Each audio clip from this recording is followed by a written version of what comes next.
Sir, മൂന്നാമതും അധികാരത്തിൽ വരുന്നതിനായിട്ട് ചില തീരുമാനങ്ങൾ, ചില ഇടപെടലുകളൊക്കെ ഇടതുപക്ഷ സർക്കാർ എടുക്കാൻ പോവുകയാണ് എന്ന തരത്തിൽ വാർത്തകൾ പുറത്തു വരുന്നുണ്ട്. എന്തൊക്കെ പ്രവർത്തനങ്ങളാണ് മൂന്നാമതും അധികാരത്തിൽ വരാനായി ഇനി ഇവർ എടുക്കാൻ പോകുന്നത്? CPM മൂന്നാമത് അധികാരത്തിൽ വരുമെന്നുള്ള ആത്മവിശ്വാസത്തിലെയാണ് അവർ പ്രവർത്തിച്ചുകൊണ്ടിരിക്കുന്നത്.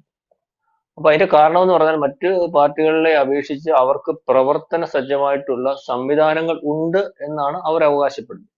അപ്പം കഴിഞ്ഞ പ്രാവശ്യം നമ്മൾ രണ്ടാമത് അധികാരത്തിൽ വരുമ്പോൾ അല്ലെങ്കിൽ അധികാരത്തിൽ വരുന്നതിന് വേണ്ടി CPM സ്ഥാനാർത്ഥികളെ തീരുമാനിക്കുമ്പോൾ CPM ഒരു കാര്യം ആൾക്കാരെ മറ്റു പാർട്ടികളെ ഞെട്ടിച്ചുകൊണ്ട് ഒരു തീരുമാനമെടുത്തിരുന്നു. ആ തീരുമാനം എന്ന് പറഞ്ഞാൽ 2 വട്ടം മത്സരിച്ചവർ ആരായാലും മാറി നിൽക്കണം എന്നുള്ളത്. അപ്പൊ 2 വട്ടം മത്സരിച്ചവരെ മാറ്റി നിർത്തിയതിന്റെ കൂട്ടത്തിൽ നമ്മൾ കണ്ടു ഒരുപക്ഷെ ഈ പറയുന്ന EP ജയരാജൻ എന്ന് പറയുന്ന ആള്, തോമസ് ഐസക് എന്ന് പറയുന്ന ആള്, AK ബാലൻ എന്ന് പറയുന്ന ആള്, അങ്ങനെ പ്രമുഖരായിട്ടുള്ള പലരും മാറി നിൽക്കേണ്ട ഒരു അവസ്ഥ വരും.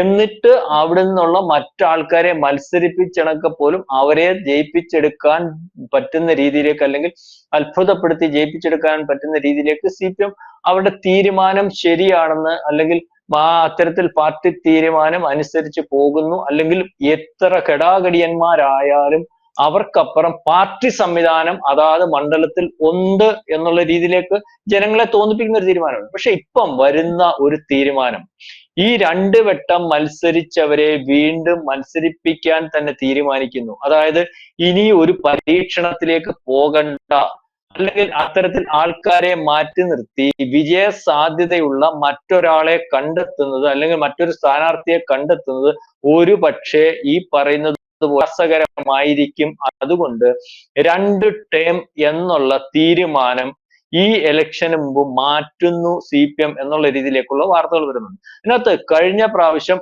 60ഓളം MLA-മാർ പാർട്ടി ചിഹ്നത്തിൽ മത്സരിച്ച് ജയിക്കുന്ന ഒരവസ്ഥയിൽ 23ഓളം പേർ ഈ പറയുന്നത് പോലെ കഴിഞ്ഞ പ്രാവശ്യത്തെ തീരുമാനം അനുസരിച്ചാണെങ്കിൽ മാറ്റി മത്സരിപ്പിക്കേണ്ട ഒരവസ്ഥയുണ്ട്. ഈ 23ഓളം പേരെ മാറ്റി മത്സരിപ്പിച്ചാൽ ഒരുപക്ഷെ അവർക്കുള്ള ജനസ്വാധീനവും അവർക്ക് ജനങ്ങൾക്ക് ഇടയിലുള്ള ജനപ്രീതിയെ മറികടക്കുന്ന രീതിയിൽ, അല്ലെങ്കിൽ അതിനപ്പുറമുള്ള ഒരു രീതിയിലേക്ക് സ്ഥാനാർത്ഥികളെ കണ്ടെത്തി കൊണ്ടുവരാൻ സാധിക്കുന്ന ഒരവസ്ഥയില്ല. മാത്രവുമല്ല, കഴിഞ്ഞ പ്രാവശ്യം ഈ സീറ്റുകൾ, അല്ലെങ്കിൽ ഇത്തരത്തിൽ കോൺഗ്രസിൽ നിന്ന് പിടിച്ചെടുത്ത സീറ്റുകൾക്കുണ്ട്. അപ്പം കോൺഗ്രസിൽ നിന്ന് പിടിച്ചെടുത്ത സീറ്റ് ഇപ്പൊ ജയിച്ചിരിക്കുന്ന MLA-മാർ ആ ജനസ്വാധീനമുള്ളവരാണെങ്കിൽ അവരെ മാറ്റി നിർത്തി മത്സരിപ്പിച്ചാൽ വീണ്ടും അവർ കോൺഗ്രസിലേക്ക്, അല്ലെങ്കിൽ അത്തരത്തിൽ അവർ മാറിയത് കൊണ്ട് ആളുകൾ കോൺഗ്രസിലേക്ക് തിരിച്ചു പോകുന്ന ഒരു അവസ്ഥ ഉണ്ടാകുമോ എന്നുള്ള ഒരു ആശങ്കയും CPM-നുണ്ട്.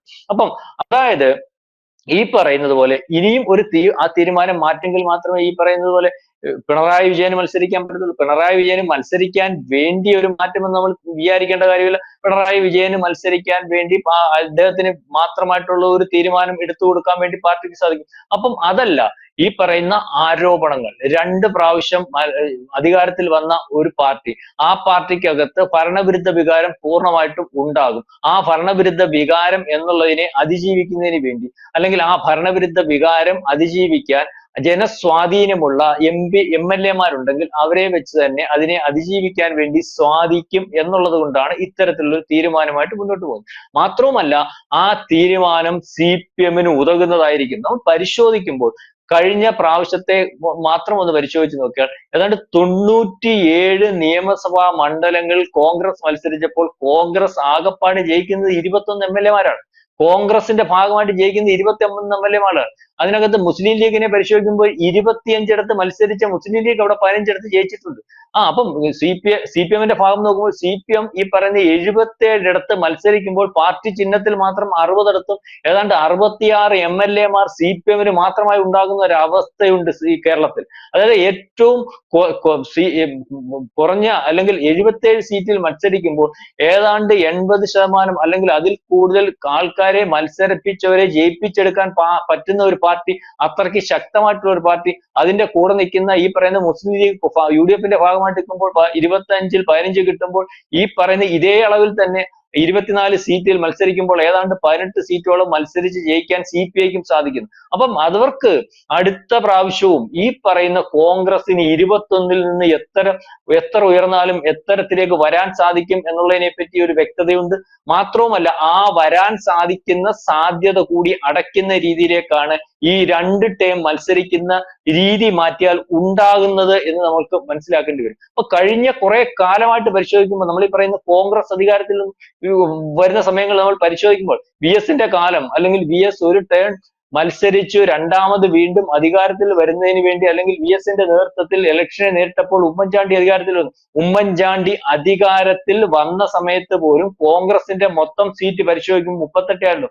അന്നും അധികാരത്തിൽ നിന്ന് മാറി നിൽക്കേണ്ടി വന്ന CPM-ന് 44 സീറ്റോളം ഉണ്ടായിരുന്നു. അപ്പം അതേ രീതിയിൽ അപ്പൊ അതിനുശേഷം വന്നപ്പോഴും പരിശോധിക്കുമ്പോൾ ഈ പറയുന്ന കോൺഗ്രസിന്റെ അവസ്ഥ ദയനീയമാണ്. വീണ്ടും പിണറായി വിജയൻ വരുന്ന സമയത്ത് വീണ്ടും മൂന്നാമത് പരിശോധിക്കുമ്പോൾ തന്നെ 97 സീറ്റിൽ മത്സരിക്കുന്ന കോൺഗ്രസിന്റെ അവസ്ഥ 21 മാത്രമാണ്. അപ്പം ഇതിനകത്ത് നിന്ന് മുന്നേറി വരാൻ അല്ലെങ്കിൽ ഈ 21-നെ നമ്മൾ പരിശോധിക്കുമ്പോൾ ഈ 21 MLA-മാർ കോൺഗ്രസിന് ഉണ്ടാകുന്നത് നമ്മൾ പരിശോധിക്കുമ്പോൾ അത് ജനപ്രീതി ഉള്ള MLA-മാർ ആയതുകൊണ്ട് മാത്രമാണ്. VD സതീശന്റെ കാര്യം നോക്കുമ്പോൾ അല്ലെങ്കിൽ രമേശ് ചെന്നിത്തലയുടെ കാര്യം നോക്കുമ്പോൾ തിരുവഞ്ചൂർ രാധാകൃഷ്ണന്റെ കാര്യം നോക്കുമ്പോൾ ഏറ്റവും അവസാനം ഈ പറയുന്ന പോലെ ജനങ്ങൾക്കിടയിൽ നിൽക്കുന്ന ഈ പറയുന്ന കരുനാഗപ്പള്ളി MLA മഹേഷിന്റെ ഭാഗം നോക്കുമ്പോഴും അപ്പം ജനങ്ങളുടെ ഇടയിൽ നിൽക്കുന്ന ജനപ്രതിനിധികൾ എന്ത് പ്രശ്നങ്ങൾ ഉണ്ടെങ്കിലും അവർ ജനങ്ങൾക്ക് താല്പര്യമുള്ളവരാണെങ്കിൽ പാർട്ടിക്ക് അപ്പുറമായിട്ട് അവർക്ക് ജയിച്ചു വരാൻ സാധിക്കുന്ന ഒരു അവസ്ഥയുണ്ട് എന്ന് മനസ്സിലാക്കി ഈ പറയുന്ന 23 മണ്ഡലങ്ങളിൽ സ്ഥാനാർത്ഥികളെ കഴിഞ്ഞ ടേമിൽ എടുത്ത നിയമം അനുസരിച്ചാണെങ്കിൽ